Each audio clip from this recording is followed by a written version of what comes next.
I was born in a coffin, skinless from birth. Everyone called me a monster, recoiling in horror. My Mama Mina's embroidery skills were unrivaled. She adopted me, sewing a human skin for me. Later, merely for embroidering a pattern for the Empress, Consort Yanri cruelly severed her hands and fed them to dogs. Mama, you granted me a new life only to die, wrapped in a straw mat, carried back, your body incomplete.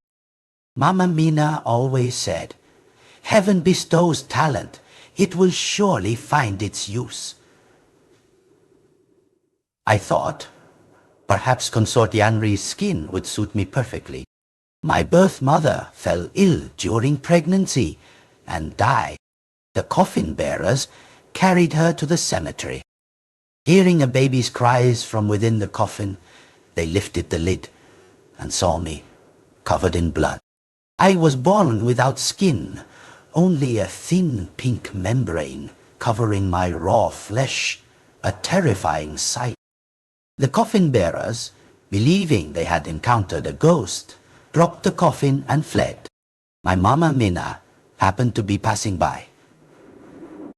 Her extensive knowledge told her this was a post-mortem birth. She mustered all her courage and gently picked me up. That was the first warm embrace I had ever felt. After Mama Mina adopted me, gossip spread like wildfire. She was unmarried, yet had a child, a monstrous-looking one at that.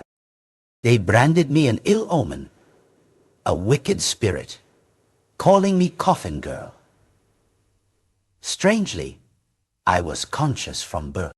I could hear the harsh words the women of the village hurled at Mama Mina.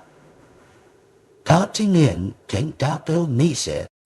I saw them spill black dog's blood before our door and felt the children's stones pelt me. But they couldn't touch Mama Mina. Her embroidery skills were unparalleled. Her artistry alone was enough to sustain us. She embroidered a set of artificial skin for me, protecting my fragile body. She taught me to read and write, and passed on her embroidery techniques.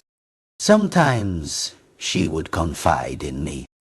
Her beloved had been conscripted into the army, and she was waiting for his return to marry her. But whenever I asked when he would return, Mama Mina would fall silent.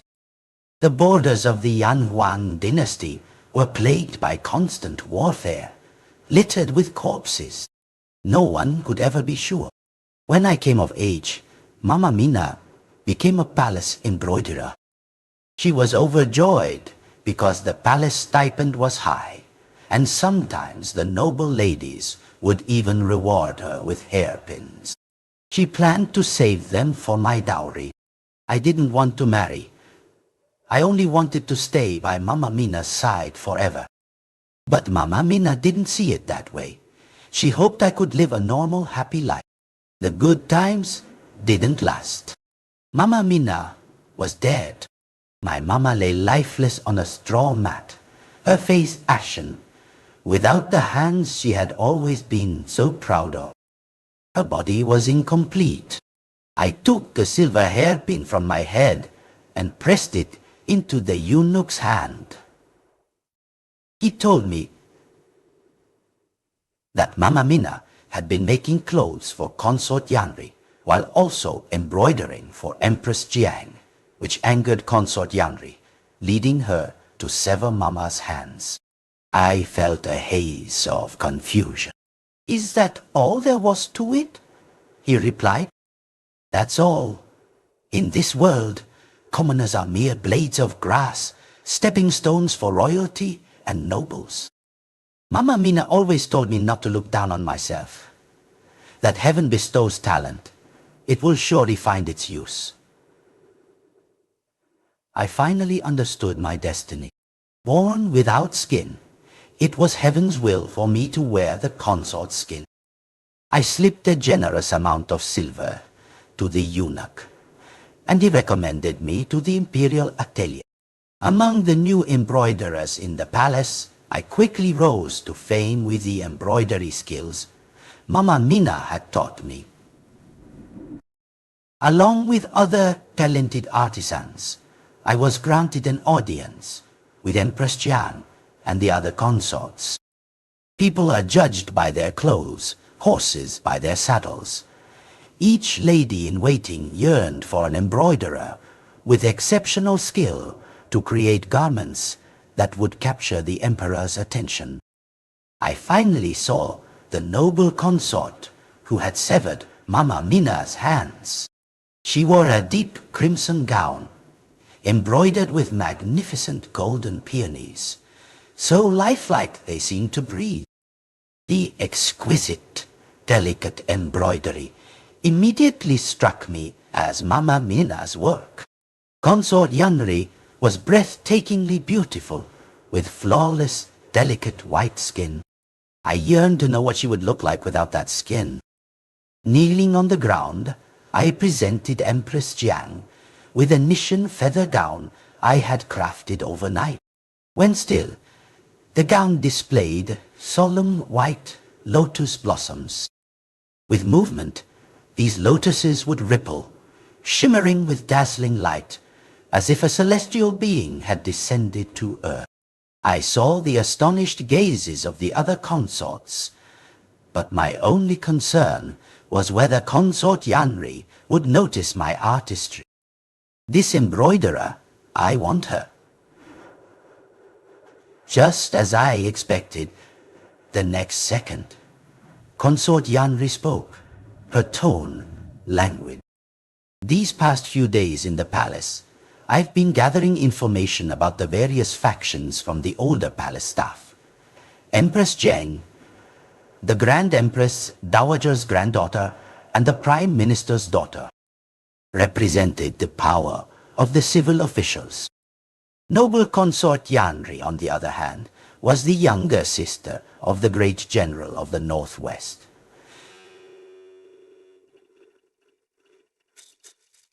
A man with 9 illustrious military achievements on the border, representing the power of the military generals.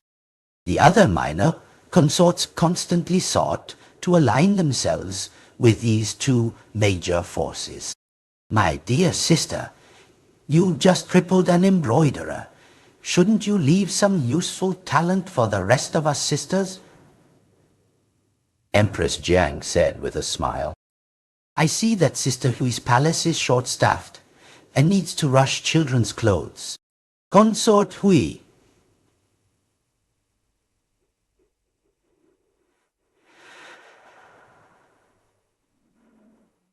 is 7 months pregnant and will give birth soon. Don't people scramble for fame and fortune all for the sake of their children? Why not let this talent accumulate some blessings for the unborn child in the palace? Although Empress Jiang did not look at Consort Yanri, every word was aimed directly at her. Consort Yanri had suffered multiple miscarriages and still had no children. Consort Yanri was enraged but couldn't openly show it, as the matter of my Mama Mina had been reported to the emperor by the empress, and the emperor had not visited her bedchamber for a long time. Children's clothes are easy to make. My 3 embroiderers can temporarily assist Consort Hu, but this new embroiderer, I must have her. Consort Yanri pointed at me, her expression resolute. If that's the case, then follow my sister's wishes. Empress Jiang still smiled.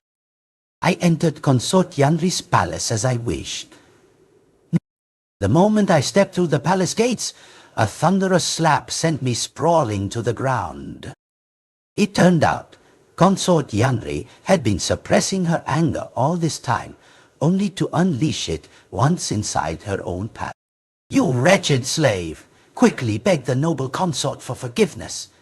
Madame Wei, who had slapped me, yelled loudly.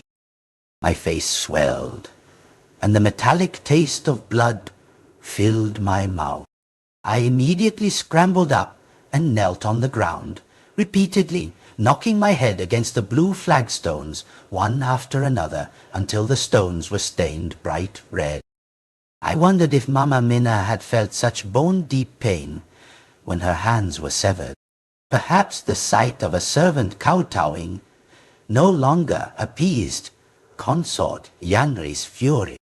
It was winter, and a red-hot iron rod stood in the charcoal brazier by the door. Consort Yanri seized it and pressed it firmly onto my arm. My flesh sizzled, but I made no sound. This was just artificial skin. How could I feel pain? Consort Yanri's expression shifted from excitement to astonishment, then to even greater rage. Without the expected screams of agony, her twisted desire for torture remained unfulfilled. Seeing this, I immediately rose, took the hot iron rod from Consort Yanri's hand, and pressed it onto the very Madame Y who had just slapped me. Ah! Her agonizing screams echoed throughout the bedchamber.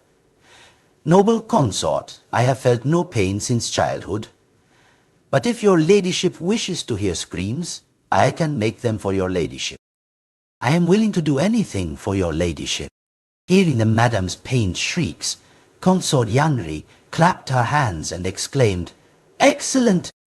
Ha ha ha! Truly excellent!" Madame Wei was tortured with the hot iron until she was on the verge of death before she was finally dragged away. Consort Yanri was greatly pleased with my attitude. She simply needed a dog utterly loyal to her. Consort Yanri reclined on an embroidered couch, a maidservant applying nail polish made from flower petals to her fingernails. In a few days, there's a palace banquet. Prepare 3 gowns for me. They must be more beautiful than that Nishan feather gown you presented to the Empress today. I want everyone to only see me. Consort Yanri, your humble servant will naturally exert all her effort, I said, kneeling and kowtowing once more.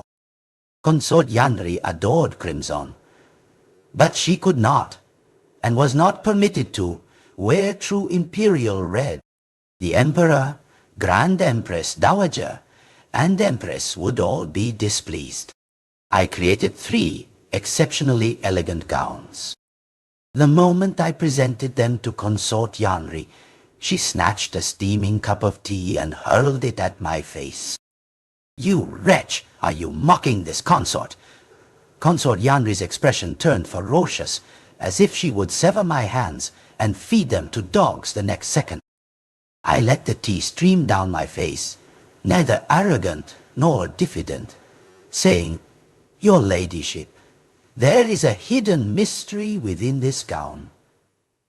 I flipped open the inner lining of the gown, revealing the true imperial red fabric beneath, for Consort Yanri to see.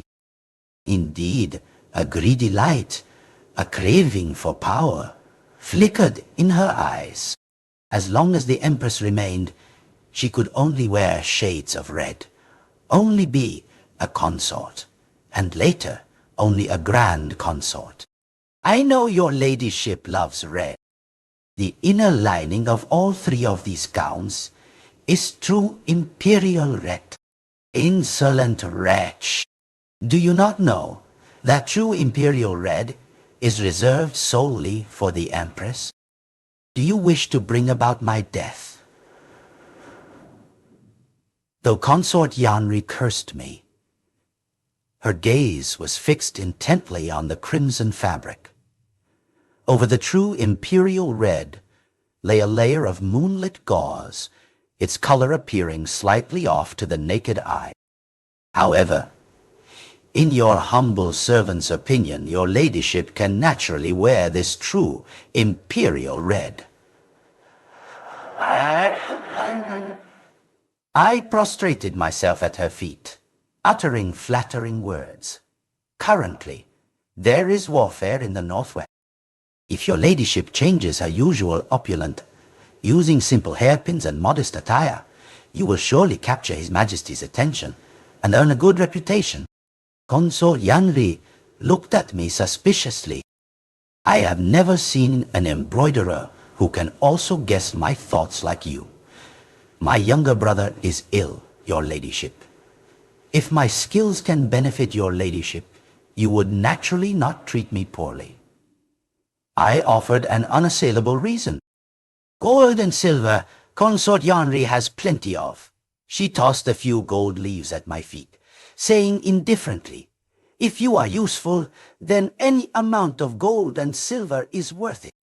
If you are useless, I will poison you, render you mute, and turn you into a human stick.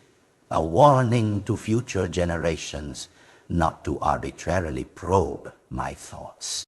Consort Yanri wore one of those gowns to the palace banquet. Normally, she would adorn herself in vibrant reds. But this time, her elegant monochrome attire certainly drew many admiring glances. When the emperor inquired, she feigned sorrow, explaining that she missed her elder brother, who was far away on campaign in the northwest, and felt pity for the fallen soldiers, which was why she chose such modest attire.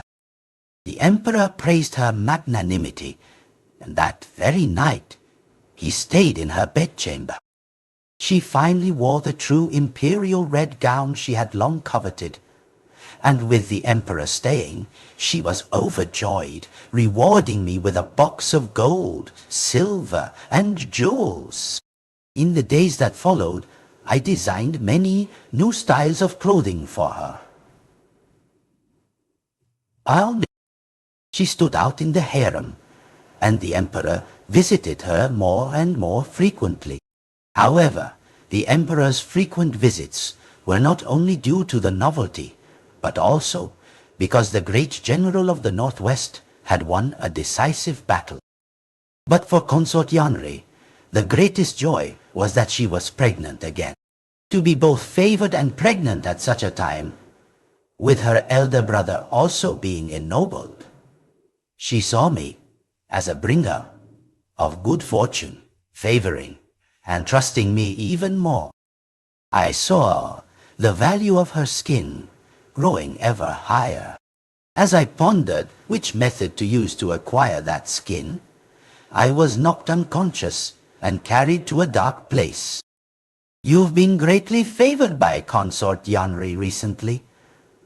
A familiar voice echoed from the darkness, though I had only heard it once. It was Empress Jan. The Empress still wore that harmless, smiling expression. She gently helped me up.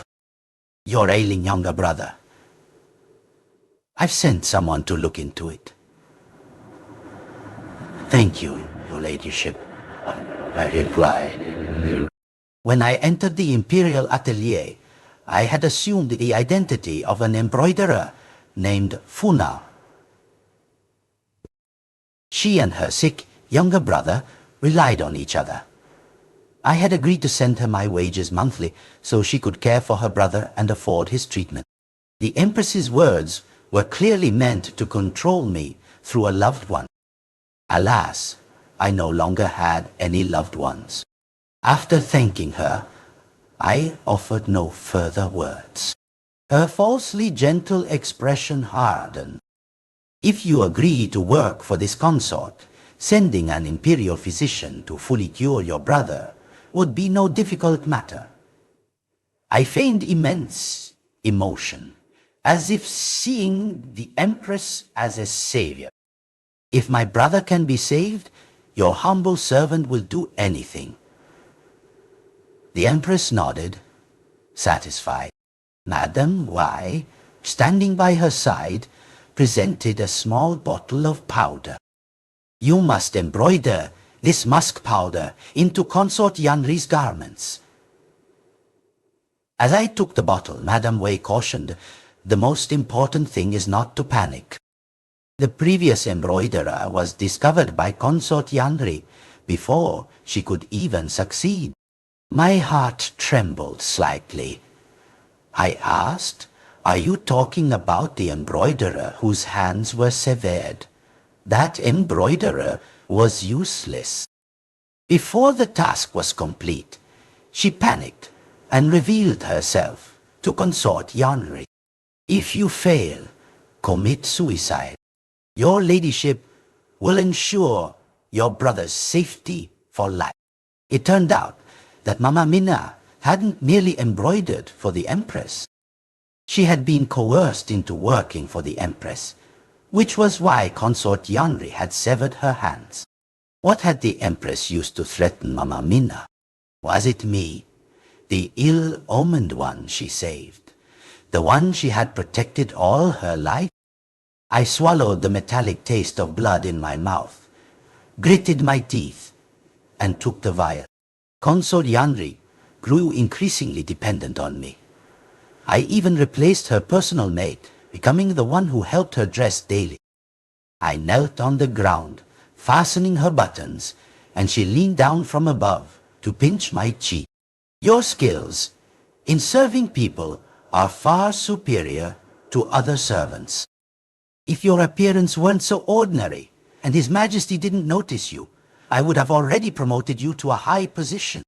After Consort Yanri became pregnant, although the Emperor visited her frequently out of concern for her pregnancy, he never stayed overnight. His favor was scattered among other palaces, and Consort Yanri was deeply dissatisfied, even beginning to plan on elevating a low-ranking palace maid in her own palace. I purposefully never used the musk powder to harm her child. I wanted her, at the peak of her happiness, to witness me, with her own eyes, wear her skin and ruin her life. During these days of pregnancy, her skin became rough, losing its luster.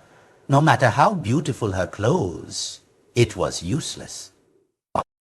Consort Yanri's temper was erratic, flaring up in an instant.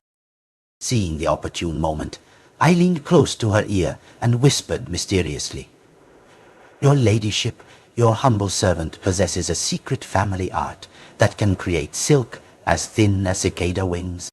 Worn on the body, it feels like soft, luminous skin. It can even—" I paused, piquing Consort Yanri's curiosity. "Even what? Speak quickly. It can make His Majesty even more interested in you, your ladyship." "You'll know once you try it." Hearing this, Consort Yanri immediately demanded I make it. I said it was easy to create, but to put it on her, all palace servants must be dismissed to prevent my secret art from being exposed. At first, Consort Yanri disagreed, finding it inconvenient to be served only by me, but she trusted me considerably now, and my persistence made her compromise. The next night, I brought a razor-sharp blade. I had specifically bought this blade from a butcher in the market. He specialized in skinning pigs, and it was exceptionally sharp, its cold gleam tinged with blood. I hid the blade in my boot, washed my hands clean, and went to Consort Yanri's bedchamber. Indeed, she had dismissed all the other palace servants. Only the two of us remained in the bedchamber. I told them not to enter for another hour, so you don't need to worry about your secret family art being exposed," she said, raising an eyebrow, her face smug, as if saying, "I am so good to you." I approached to thank her, but before I could utter 2 sentences, Consort Yanri collapsed onto the floor, unconscious. I carried a sleeping draught on my person. Having accumulated toxins since birth, I was immune to 100 poison. I myself was an excellent mobile poison vessel. I poisoned Consort Yanri to render her mute, stripped off her clothes, bound her, and hung her from the rafters, then poured a steaming cup of tea over her to revive her. She opened her eyes in agony, furious, wanting to call for someone to deal with me. But alas, no sound escaped her throat. In this world, no one dares to defy Consort Yanrei. Who do you think would dare to enter now? I sneered at her. You brought this upon yourself. I reached out and stroked her slightly swollen belly. The cold touch made her flinch. Her eyes filled with terror. Why, Consort Yanrei shrieked soundlessly. You severed Mamma Mina's precious hands, causing her to die incomplete. I won't kill you. You love to show off. You love everyone's attention. So I will let you taste what it feels like to die alone, unheeded. I drew out the razor-sharp blade and made an incision along the crown of Consort Yanrei's head. She let out a silent, agonizing scream. I flayed Consort Yanrei alive and put her skin on myself. Without her skin, she hung half-dead, trembling the air, already terrified, into unconsciousness. I wiped away the blood, put my artificial skin onto her, then used my exquisite embroidery skills to sew the wounds, leaving no trace. An hour had passed, and I heard voices outside. I mimicked Consort Yanrei's voice and called, Is anyone there? The palace servants entered.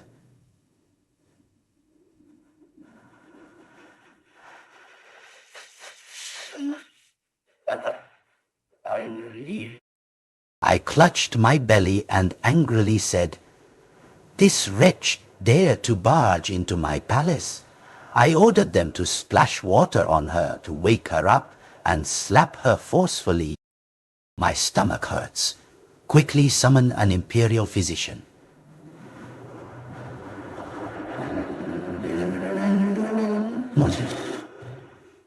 Consort Yanrei, on seeing me wearing her skin, she made frantic, hoarse sounds.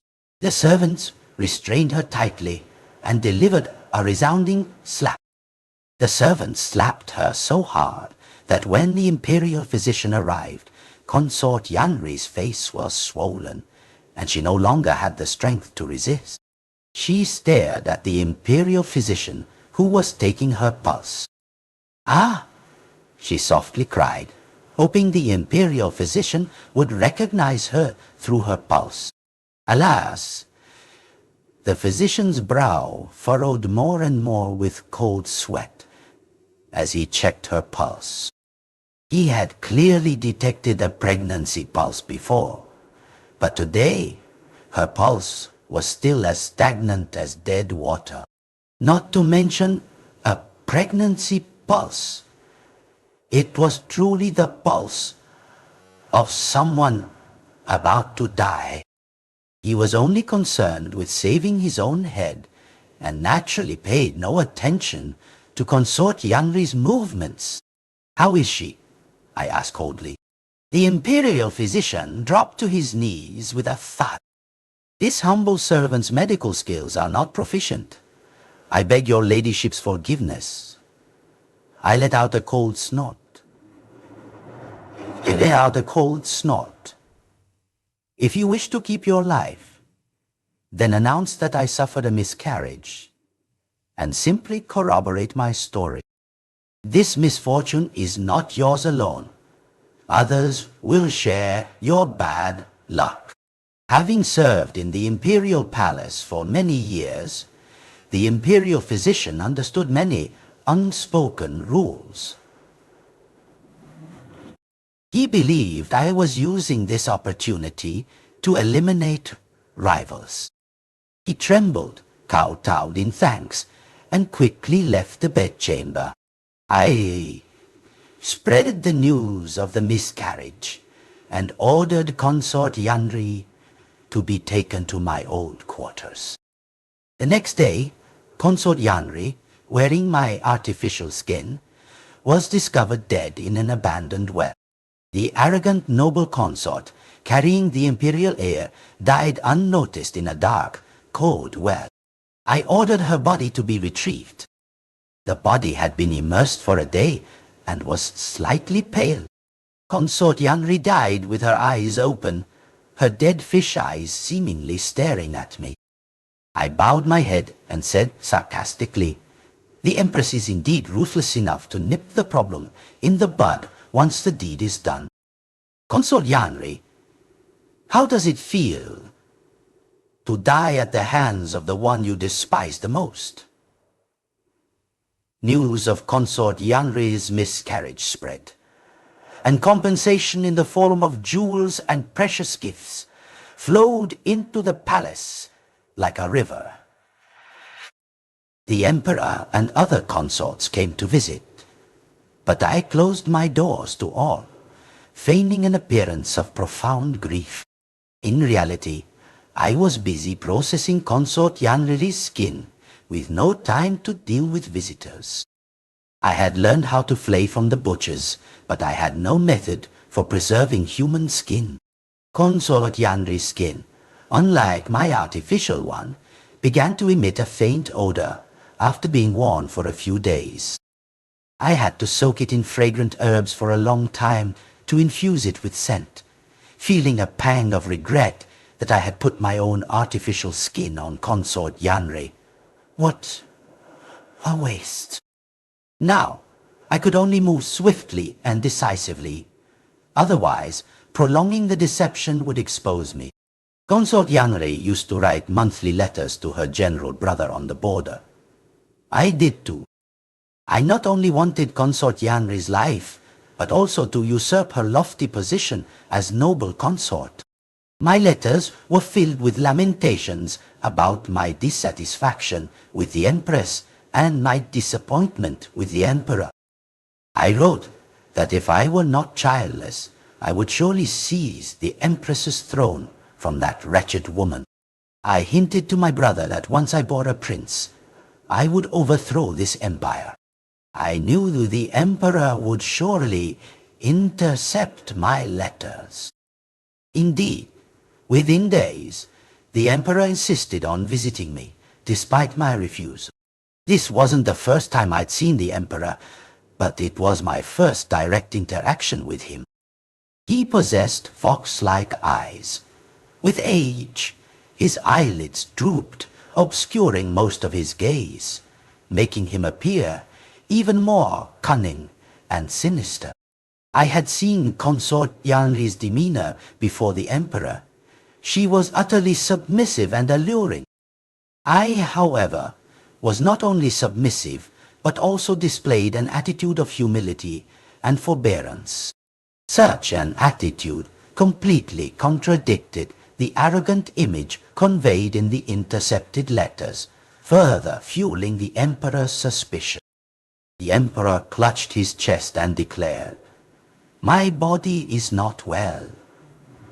Order the head eunuchs to summon the imperial physician and the national master." The imperial physician arrived first.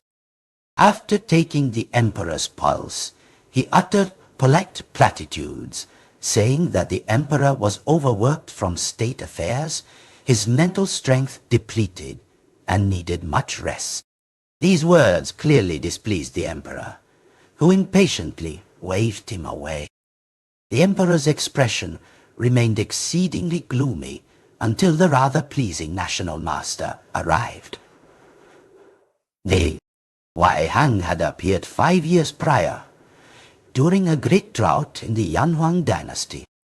He had prostrated himself all the way from the depths of Yan Mountain to the imperial city, praying for rain for the Yanhuang dynasty. When he knelt before the Emperor, a heavy rain fell upon the Yanhuang dynasty, quenching the 3-month drought. Such a miracle led the Emperor and the people to believe Wei Hang was a celestial being sent by heaven to the Yanhuang dynasty. The Emperor bestowed upon him the title of National Master and built the stargazing tower in the palace as his residence. I had obediently bowed my head, expecting the emperor to find an excuse to erupt, but suddenly felt a gaze fixed intently on me. I subtly glanced up from the corner of my eye and discovered a pair of exceptionally bright phoenix eyes. With just that one glance, I knew Wei Hang had seen through me, that beneath this skin was not Consort Yanri. He used a compass and turtle shell to cast a divination, saying, "The noble consort's recent fortune clashes with the nation's destiny. It would be best for her to remain indoors and not go out." The emperor, hearing this, nodded with satisfaction. Then my beloved consort will have to toil within the palace, praying for the nation's prosperity. Well said, but it was merely imprisonment. The border war was drawing to a close, but my letters continued to fly like snow to the great General Shu's military camp. Under the surveillance of the emperor's assassins, great General Shu received the letters I had penned, filled with intentions of rebellion. That night, he was terrified into a persistent high fever. The next day, he immediately tendered his resignation to the emperor, hoping to lay down his armor and return home after the final battle. Great General Shu sent me a reply.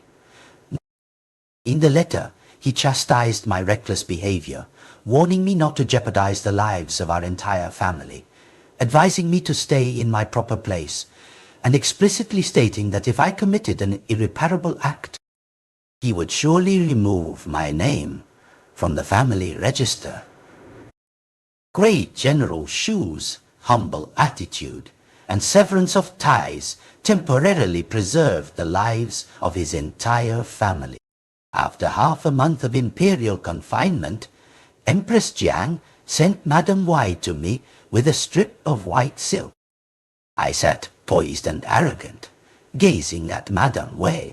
My current identity was no longer that of an embroiderer to be trifled with.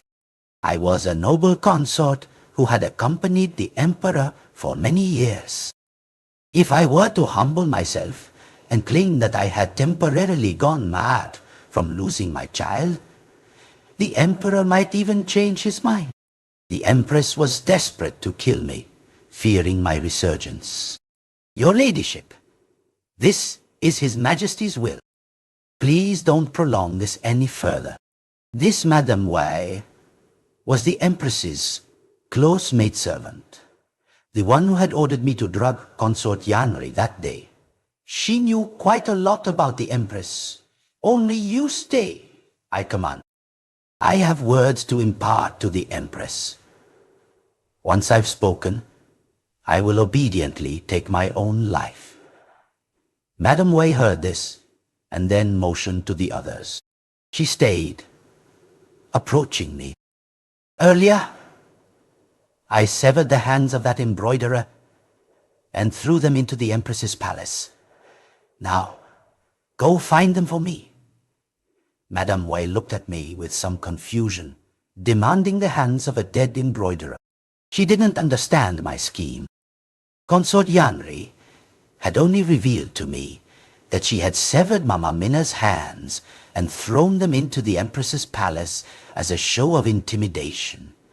But she hadn't known how the empress disposed of them. Madame Wei said, the empress ordered those hands to be fed to dogs long ago. How could they possibly be found now? I let out a cold laugh.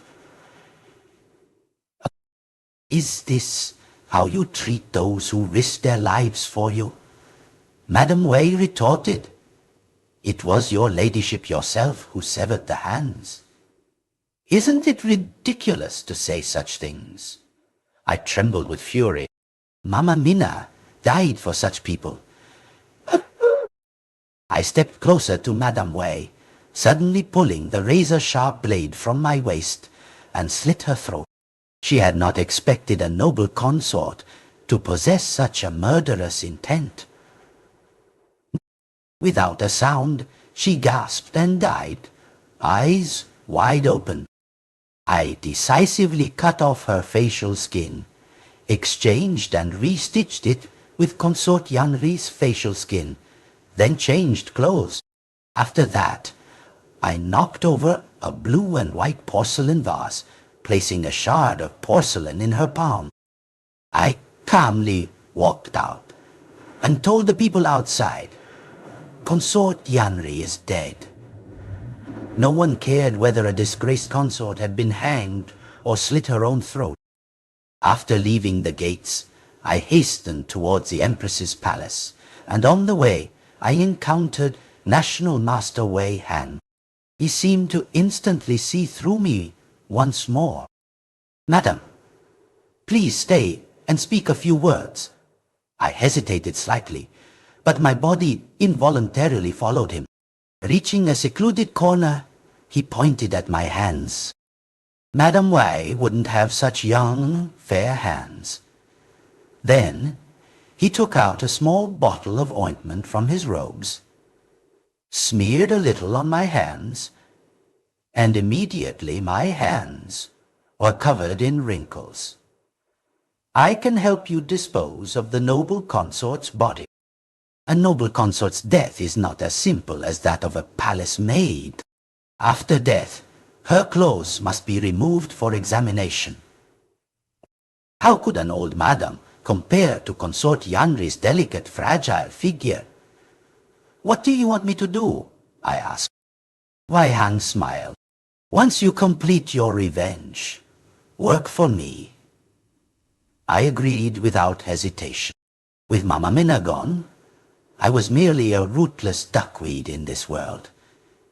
Nothing else mattered. Let's meet at the stargazing tower after nightfall. Wei Han indeed had some tricks up his sleeve. That afternoon, he told the Emperor that Consort Yanri had been possessed by an evil spirit and needed an exorcism, followed by cremation, to ensure the nation's prosperity. With just one sentence, a dignified noble consort was easily and secretly cremated. Only an empty coffin was buried in the imperial mausoleum.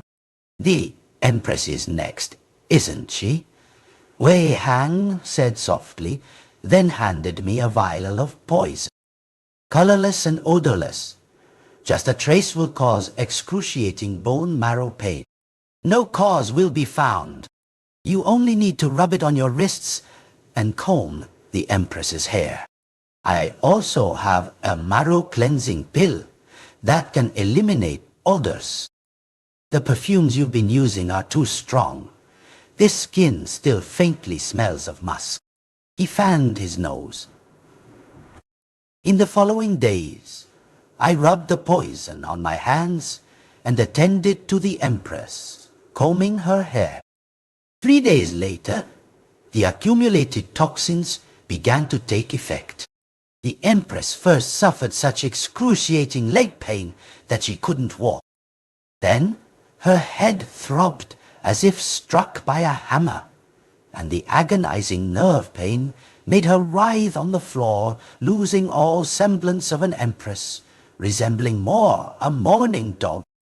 In just 10 days, the Empress became so emaciated that she was disfigured.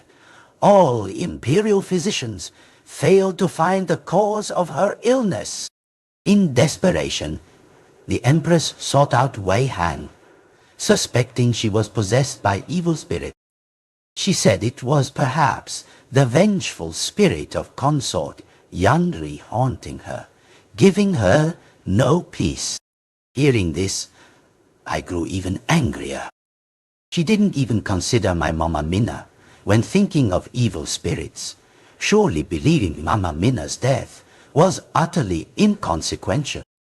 I stitched together a terrifying ghostly skin overnight and donned it, appearing when Wei Han performed his ritual. Empress Jiang had long been tormented by illness to the point of mental confusion, completely oblivious to why a ghost would have legs. Nearly seeing my fierce, malevolent appearance, she pulled on Wei Han's Taoist robes in fright, begging him to quickly banish me. Wei Han cooperated with me, feigning defeat at my hands, but yielding the Empress to me. The Empress, humble and terrified, prostrated herself at my feet, begging for mercy. She wept, asking why I wanted to harm her. I told her I was the embroiderer who had risked her life for her, secretly used musk powder on Consort Yanri, and then had her hands severed. The Empress was visibly stunned for a moment, surely thinking, how dare a lowly figure like you come to claim my life? But then her body was immediately racked with pain, so excruciating that she relentlessly bashed her head against the wall, a pain so intense that she began to fear even such lowly figures.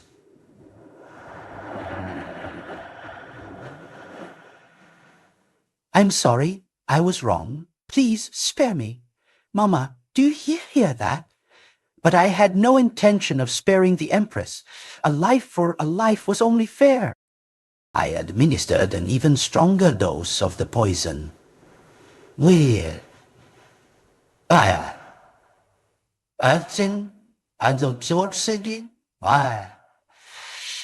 the Empress, tormented by pain and fear, actually reached out and gouged out her own eyes. After losing blood, she gradually lost her breath. I turned to look at Wei Hang. My revenge was complete. What do you want me to do? Wear the Empress's skin. I want to borrow your hand to kill the Emperor. With Wei Hang's methods, assassinating the Emperor could have been accomplished at any time. I didn't know why he wanted to use my hand. But I didn't ask, because by wearing the Empress's skin, I could issue an order to find Mama Mina's hands, ensuring she would not die incomplete. The entire palace, high and low, ceased all work, solely to search for the embroiderer's pair of bone hands. Rumors spread that the cause of the Empress's day and night torment was the evil spirit created by the embroiderer's vengeful soul. Until the bone hands were found, the harem would not know peace. Under such high pressure, Mama Mina's bone hands were quickly found, buried beneath a dog's kennel, having become dog chew bones. I hated myself for taking so long to exact my revenge. A small piece of Mama Mina's little finger bone had been gnawed off by a dog's teeth. But Mama Mina had her hands back. As I held her hands and wept, news arrived from the Emperor. Today was the full moon, and he wished to dine in my palace. The Emperor and the Empress were like a newly wedded couple, making it even harder to impersonate than Consort Yanri's halfway marriage. I remained silent and spoke little. The Emperor said with concern, I heard from Wei Hang that the cause of the Empress's illness has been removed. Yet you still seem dispirited. I replied cautiously, your humble concubine is well. It is merely the loss of a trusted maidservant who accompanied me since childhood, which has left me a little unsettled. The Empress must take care of her health. Have your father and elder brother mentioned anything to you recently? The Empress had been ill for nearly half a month, while the Emperor was immersed in celebrating his victory against the Jurchen tribes, hunting and feasting at Mulan hunting grounds in his temporary palace. His sudden visit for a meal, naturally, had ulterior motives. Yesterday, the Empress's father, the Prime Minister, had led a line of civil officials to kneel outside the Mulan hunting grounds, forcing the Emperor to return to the imperial palace. The old Prime Minister had been weeping and snorting, pleading with the Emperor to save the Huang dynasty and its suffering people. The reason was that a month prior, the Yellow River had flooded again, instantly filling the fields with corpses, devastating crops, and spreading famine and disease. Relief supplies issued by the court were siphoned off at every level, not a single grain reaching the common people. But the emperor believed the old prime minister was using this method to coerce him back to the palace, suspecting him of forming factions for personal gain, perhaps even plotting to enthrone a new emperor. The harem does not interfere in state affairs. My father and elder brother have never discussed such matters with your humble concubine. Your Majesty, you must be tired. Why not drink this ginseng tonic and then continue our discussion? I instructed a palace maid to bring out the poisoned ginseng tonic, signaling her to accept the payment. But for some unknown reason, a gust of wind blew, causing the maid to stumble. The hot ginseng tonic scalded her hand, and she recoiled. The bowl of tonic shattered on the ground with a thud. The Imperial Guard leader was called to administer 50 strokes of the rod. The Emperor said indifferently, "A weak girl. 50 strokes of the rod are enough to take her life. Your Majesty, spare her life. Your Ladyship, spare her life." The words of protest choked in my throat. I knew this was a warning to the Empress, and also a warning to the Empress's maternal family. I recounted these events to Wei Han. He was concocting a new incense, seemingly having already foreseen the failure of my assassination attempt. He possessed imperial protective energy, so he naturally wouldn't be easy to kill. I felt a surge of indignation. Why did heaven allow such a man to be emperor? He understood the art of kingship well, yet he showed no compassion for his people. He was a tyrant. When the emperor stayed overnight, I secretly read the memorias submitted by officials. Countless people were dying of starvation in the land. Officials petitioned for tax reductions, but the emperor replied that taxes needed to be collected ahead of schedule to fill the national treasury and aid the people. In reality, these were all empty words. The amount of aid he dispensed was less than a tenth of the taxes collected, the rest squandered. In this world, there are tides, there are sunrises and sunsets. All things from prosperity decline, and from decline rise to prosperity.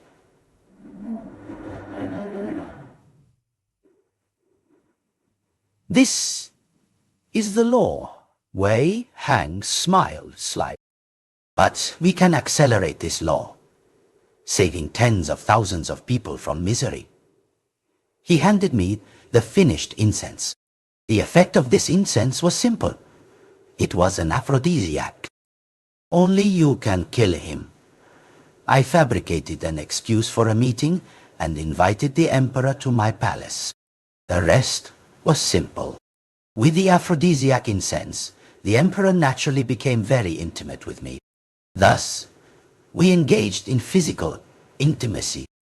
When I was consort Yanri's embroiderer, I had witnessed all forms of amorous acts.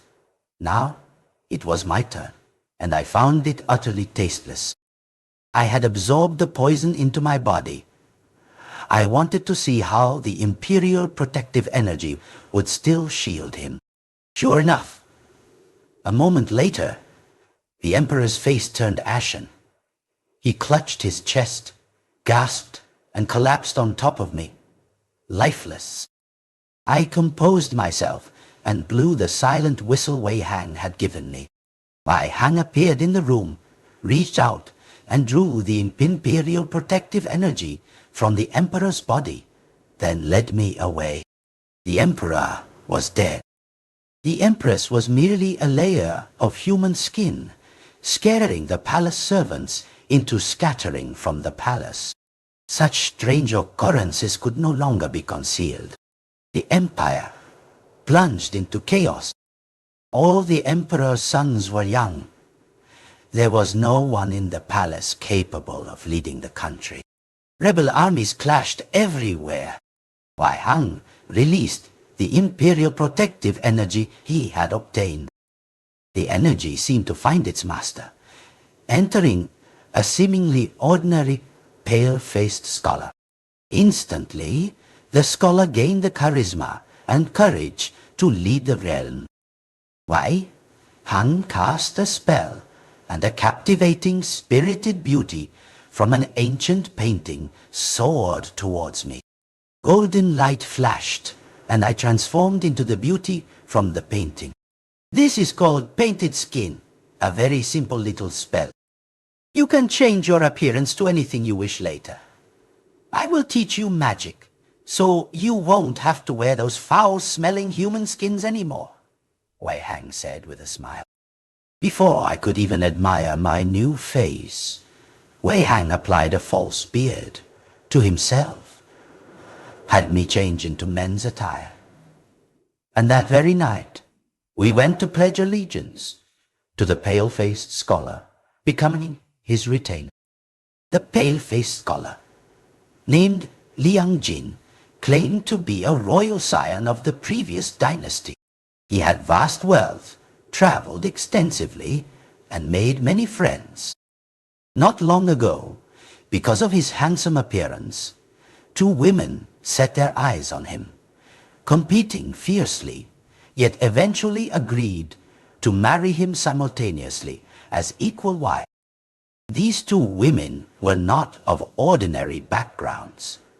One was the only daughter of the Lord of Heng City, and the other was the youngest daughter of the leader of Black Mountain Fortress.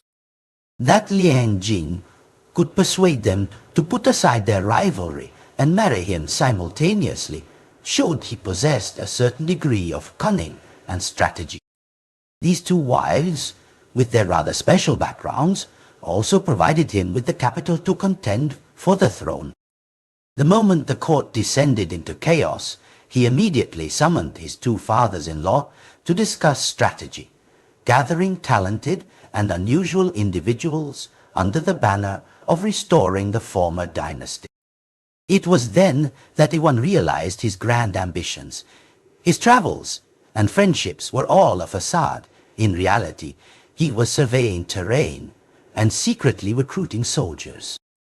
The annexation of Heng City and Black Mountain Fortress were both part of his plan. Heng City was rich in resources, with both water and land routes, nestled against 2 mountain ranges, making it an excellent military base. The bandits of Black Mountain Fortress were all heroes disgruntled with the court, forced to become outlaws, skilled in combat. Very quickly, leveraging these 2 great advantages, Liang Jin's faction gradually grew stronger, and more people sought refuge with him in the chaotic time. Of course, Wei Hang had provided immense support to Liang Jin, becoming Liang Jin's most trusted confidant within half a year. I disguised myself as Wei Hang's young attendant, following him. Except for occasionally learning a few spells, I mostly dozed off. It wasn't until I met him that I understood why Wei Hang had brought me here. Beside Liang Jin was a warrior of exceptional skill, Mon. He normally had an expressionless face, with no light in his eyes.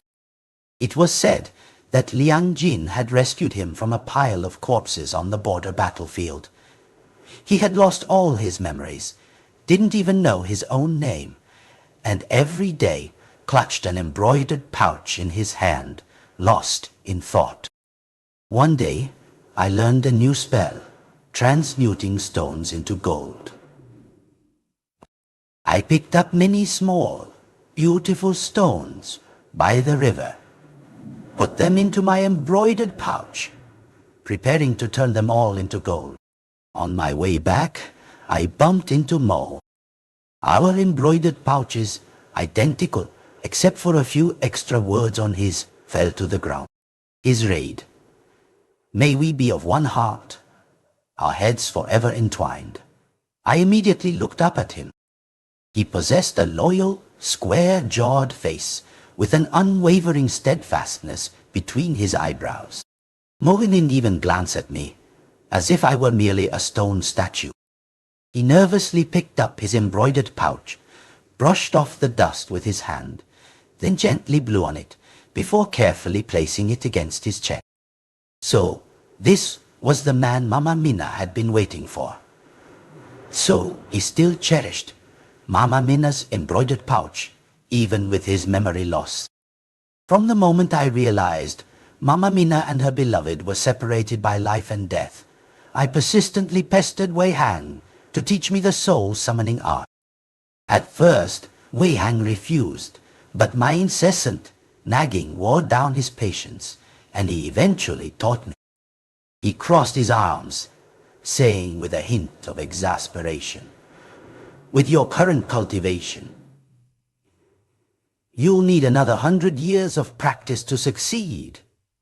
100 years? By then, Mo will be old and dead. Is there a quicker way? If two people grow old and die together, wouldn't that still be considered a happy ending, a white-haired embraces in the martial world? I sighed. No wonder the National Master can become an ancient monster. He has truly seen through the illusory world.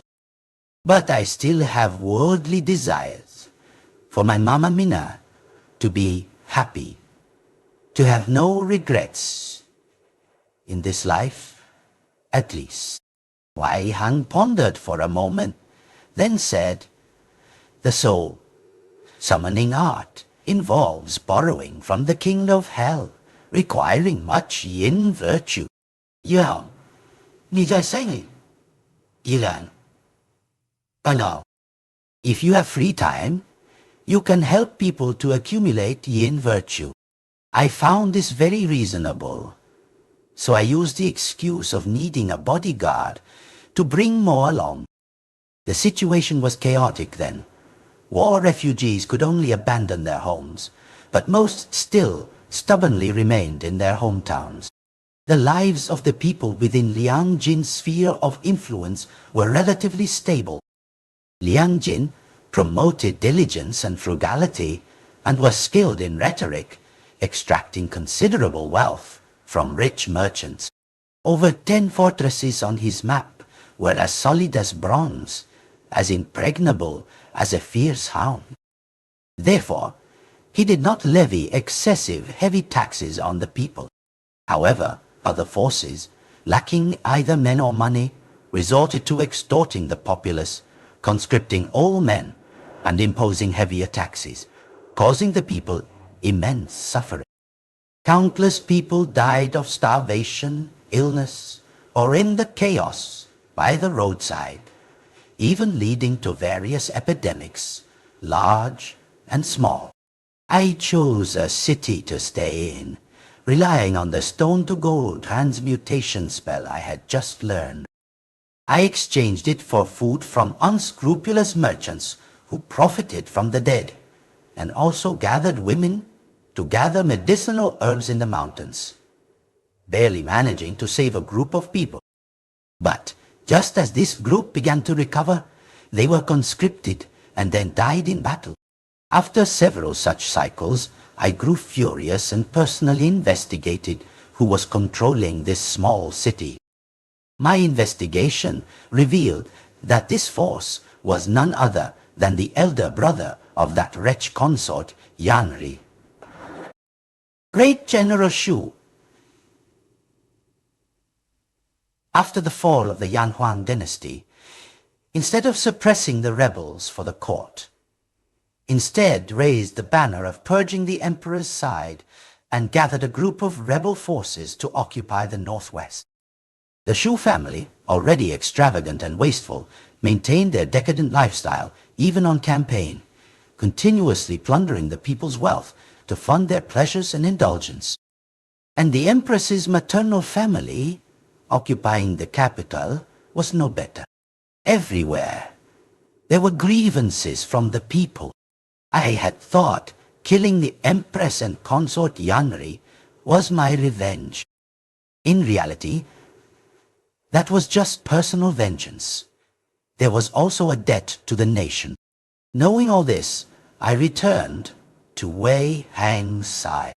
For assisting Liang Jin to become the new emperor was the greatest yin virtue of all.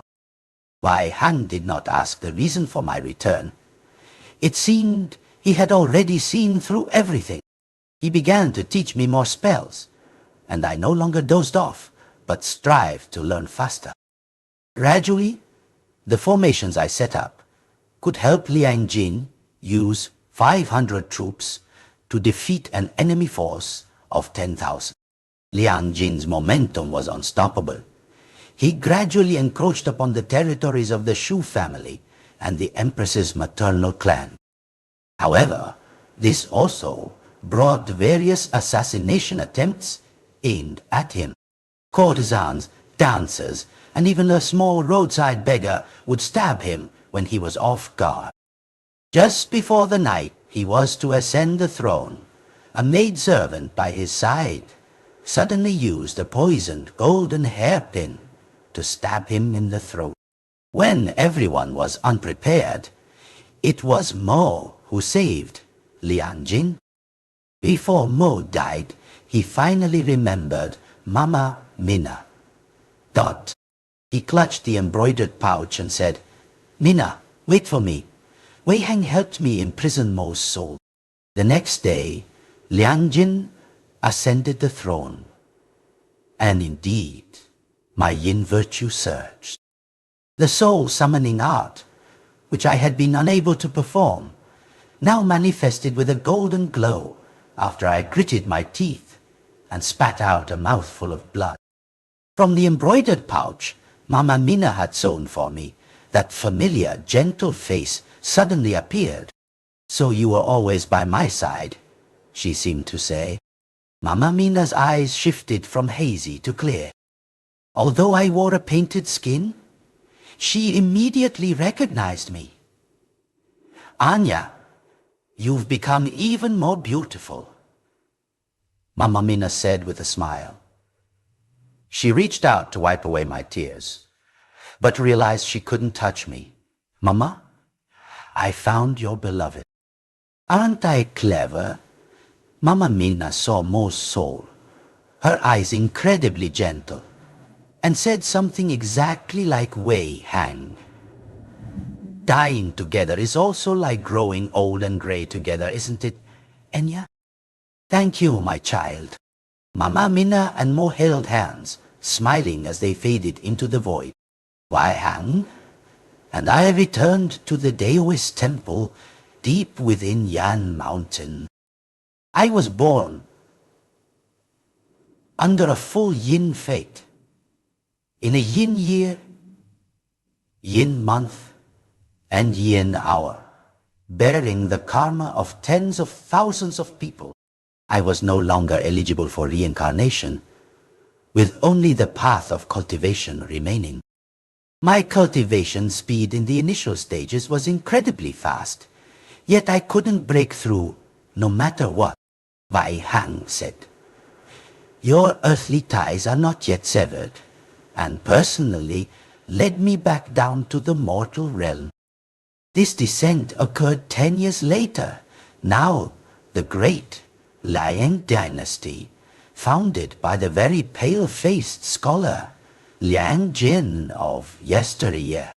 Its national power was formidable, and its people lived in peace and prosperity, a scene of flourishing abundance. Wei Hang led me to an ordinary civilian house, inside which a woman was embroidering a pouch, and a small child was present. With my current cultivation, a single glance was enough to recognize the woman as my Mama Mina. The little child next to the woman was reciting classic poetry, swaying their head just as I had done as a child. Mama Mina's embroidery skills were as excellent as ever. Her little finger was missing a small joint, but it did not affect the dexterity of her hands. "Mina, my Fenwa, I'm back," a clear voice rang out. The little child cheered, rushing forward. "Father is back." Mama Mina had finally waited for her beloved to return to the mortal world, culminating in sweet, blissful happiness.